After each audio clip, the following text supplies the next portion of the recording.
मी मला असं वाटतं की यांच्याशी पण बोललेलो पत्रकार आपलं गुजर त्या सगळ्यांशी बोललो आणि ग्रुपवर बघतोय तर भावनातील वगैरे आपण परवा दिवशी जर आपण इथं मुळशीकरचा कार्यक्रम घेतला विद्यार्थ्यांचा त्यावेळेस सुद्धा मी व्यक्त झालेलो होतो.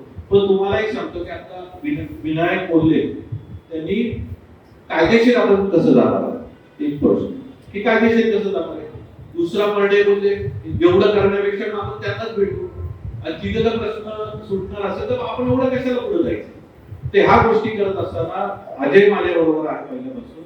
आता ग्रामीण भागातले जेवढे पत्रकार आहेत त्यांच्याशी पण बोललो आणि शहरी भागातले पत्रकार त्यांच्याशी पण बोललो आणि त्यांनी काही सूचना केल्या काही आपल्या आयडिया त्याच्यामध्ये काही. आता एक गोळे नावाचा मुलगा होता मोहन गोळे त्याच्या ग्रुपवर मी बघितलं ज्या पद्धतीने तो व्यक्त झालेला इतकं सुंदर व्यक्त झाला. याच्यावर कळते की तुमच्या आमच्या भावना काय पण ह्या भावना आपल्या ज्या आहेत त्या तीव्र आहेत पण आपण उशिरा जागे झालेलो आहोत.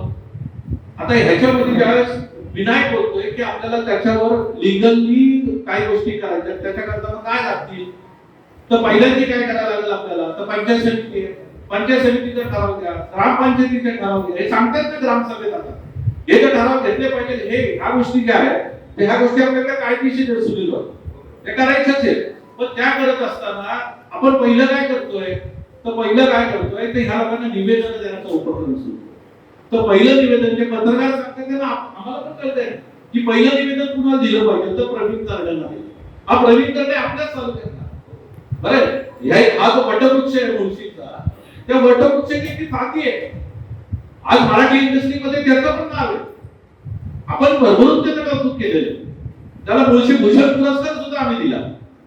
बरोबर आज एक आपल्या भागातला तरुण मराठी इंडस्ट्रीमध्ये पाय रोवतो पण हे पाय रोवत असताना एक गोष्टीचं काय वाईट वाटतं की याच्यामध्ये सगळ्यांच्या भावना आहेत. याच्यामध्ये हा मुळशीचा वटवृक्ष आहे त्याला इतिहास आहे ना इतिहास. या वटवृक्षाची छत्रपती शिवाजी महाराज राजमाता जिजाऊ इथपासून बघितलेलं आहे. हा मावळ प्रदेश होता. महाराजांच्या पदस्पर्शाने पावन झालेली भूमी आहे आणि या वटवृक्षामध्ये काय नाहीये.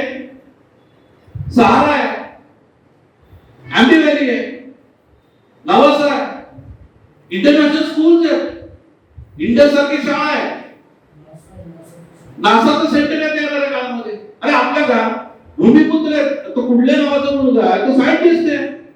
अशा सगळ्या गोष्टी आहेत त्या करत असताना एक म्हणजे पहिल्याला मला वाटतं काही पुण्यातल्या नगरसेवकांनी ऑब्जेक्शन घेतलेलं होतं त्याच्यामध्ये. पण ती जे ते करायला पाहिजे होतं ना त्याच्यामध्ये आपल्याला काय सांगितलं गेलं प्रामाणिकपणे तुम्हाला सांगतो की तुम्ही पिक्चर बघा पिक्चरला बघू नका विरोध करू नका. आता चांगला संदेश जातोय.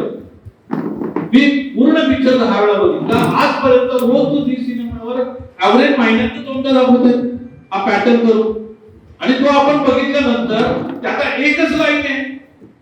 त्याचा लाईन काय माहितीये का शेती पिकायची नसती राखायची असती आणि एका लाईनवर तू काय काय भाषात घुसवलं मुळशीच्या आणि आपण 5-7 वर्ष सहन केलं ना. अरे इथं मुळशी इन्स्टिट्यूट होती मुळशी इन्स्टिट्यूट कॉलेज होतं माहिती इंजिनिअरिंग. आता बिहारी माणूस कुमार त्याचं होतं ते कुणी दिलं लक्षात कोण गेलं बघायला. सगळं डुप्लिकेट काम टॉयलेट मध्ये किचन विद्यार्थ्यांच्या सगळी कॉपी एकच पेपर एकच प्रश्नाचं उत्तर सगळ्या कॉलेजचं. एवढ्या घाणेरड्या पद्धतीने मुळशीच्या नावावर संस्था चालत होता त्यावेळेस कुठं होतं मुळशी. अरे कुणी पण येतं मुळशीचं नाव वापरते मुळशी का त्याला वाली आहे का नाही का वाड्यावर मांडलाय. आता दुर्दैव काय त्या वटवृक्षाचं तो ज्या वटवृक्षाची जी फांदी आहे त्या कुराडीचा दांडा आहे आणि तो मुळावर मारतोय आपल्या संस्कृतीच्या आपल्या अस्मितेच्या मुळावर मारतोय. दुर्दैव एकच त्या कुराडीचा दांडा मात्र तो त्या वटवृक्षाचा आहे. ह्याची खंत आहे त्या वटवृक्षाने अरे आयटी पार्क आहे जगाच्या नकाशावर गेलेला आपला मुळशी तालुका हे सोडून तो आयटी पार्क काय पद्धतीने दाखवला. आयटी पार्क मुळशीच्या महिला बघा ना मित्रांच्या घरामध्ये काय दाखवलं ना जरा आपण ते बघतोय पण कोणी का नाही बोललं. आता विनायक बोलला की आपण ज्या ठिकाणी नाव रजिस्टर्ड होतं इंडस्ट्रीमध्ये तिथं आपण ऑब्जेक्शन घेऊ.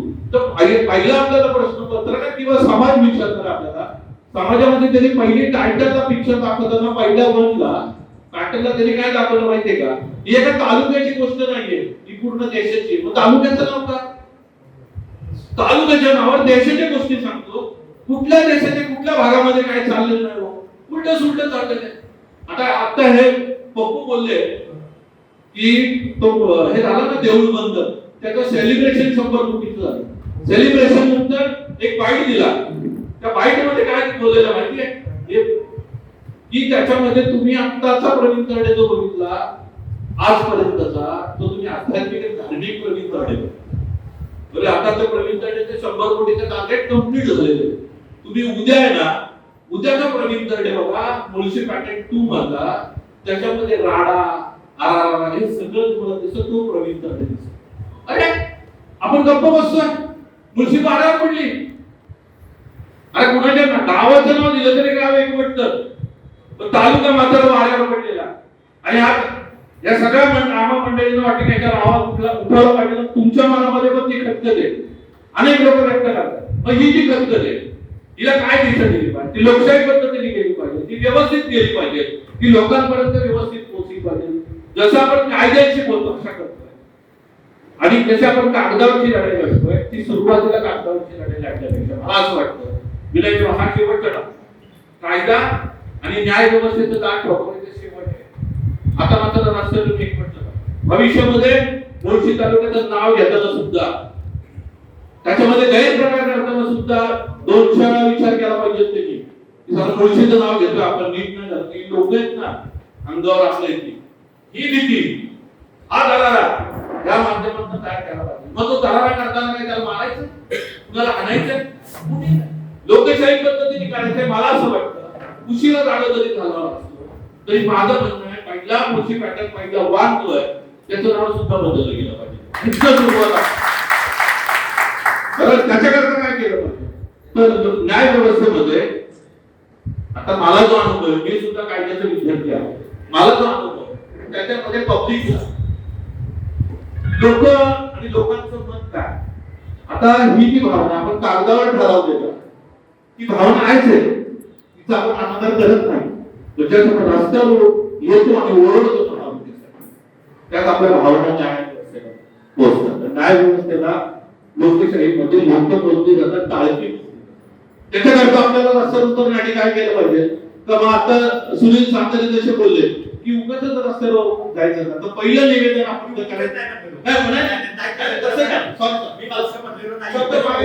मी फक्त काय सांगितलं की मुळशीचं नाव घेण्याचे काढलं तर बरं आपण त्याला तुम्ही जे आंदोलन करताय कार्यकर्ता म्हणून तुमच्या खात्याला लावून लागेल. बरं 2 मिनिटं. आता आपण आहे ना की आपली एनर्जी व्यर्थ नको जायला, सुरुवात कशी करायची तर पत्रकारांनी पण हे सुचवलेलं आहे की तुम्ही पहिल्यांदा प्रवीण तरड्यांना भेटला तर प्रवीण तरड्यांना निवेदन देणं अत्यंत गरजेचं आहे. ऑलरेडी आपल्याला ठरलं ना आहे निवेदन द्यायचीच आहेत ना प्रवीण तरड्यांना पहिल्यांदा.